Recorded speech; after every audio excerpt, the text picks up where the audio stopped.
Il n'y a pas d'élévation sans sacrifice. Le sacrifice, c'est tout. Dieu lui-même a dû sacrifier.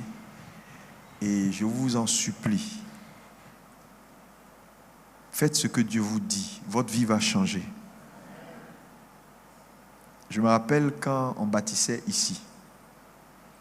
À un moment donné, c'était difficile. On avait besoin d'argent pour faire je ne sais pas quoi. J'ai oublié. Et j'avais un bien. Je suis allé voir ma femme. J'ai dit, ah, là, on a besoin d'argent. Hein.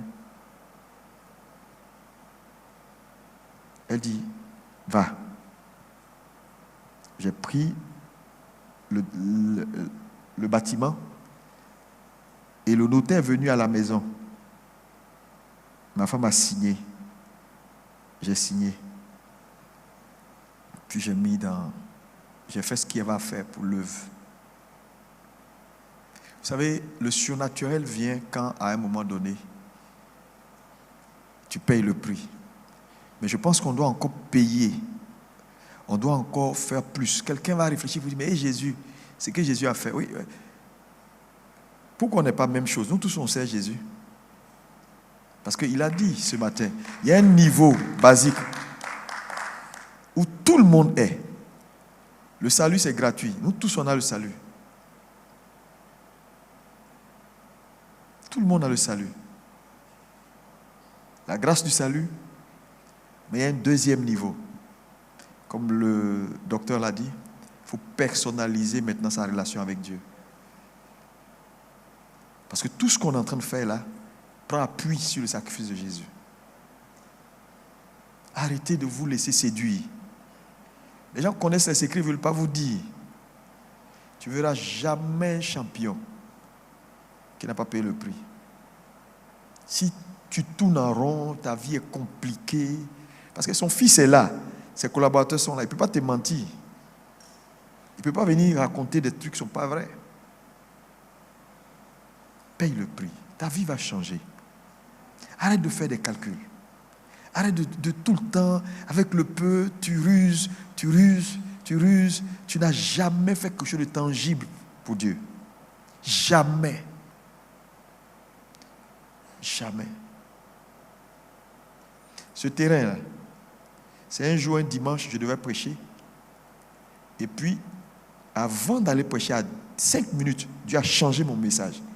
Et puis j'ai dit, mais pourquoi tu veux que je prêche sur ça? Moi, j'ai déjà préparé mon message toute la nuit. Et je suis allé, j'ai fait ce que Dieu m'a dit. Quand j'ai fini, il y a quelqu'un qui est venu me voir avec sa femme. Et puis, j'ai vu que son visage, il n'était pas content.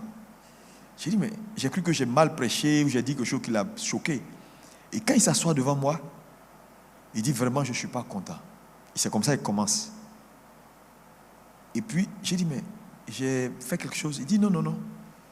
Je ne suis pas content parce que ce que Dieu m'a dit là, il a dit ça aussi à ma femme. Parce que j'attendais que ma femme me confirme ça pour faire.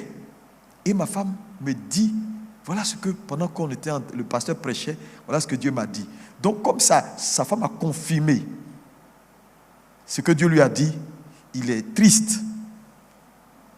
Parce qu'il venait de finir une maison, triplex, dans le quartier qui est là. Comment on appelle ça? Rosier, juste derrière. Il a commandé les marbres d'Espagne, tout. Il a mis la climatisation partout, 3 niveaux. Et Dieu lui dit, donne ça au pasteur qui prêche là. Et j'ai dit, quand il est venu me remettre les papiers, j'ai dit, moi je ne peux pas prendre. Parce qu'il faut que je fasse pour Dieu d'abord. J'ai vendu, j'ai pris l'argent, puis on a acheté ce terrain.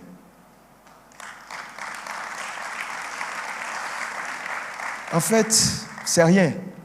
On doit encore faire plus parce qu'on a encore des rêves qu'on n'a pas encore vus. On a encore des rêves qu'on veut voir. Souvent, vous venez, pour la plupart, vous partez, mais le prix qu'on paye, souvent les gens n'ont pas idée. Il faut faire ce que Dieu t'a dit. Ta vie va changer. Quelqu'un me dit un amen fort.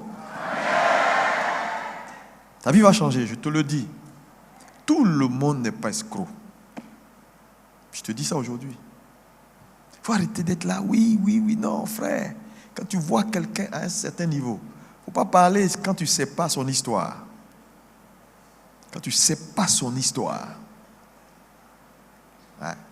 Moi, la plupart de mes amis, là, on se partage souvent. C'est des gens qui payent le prix.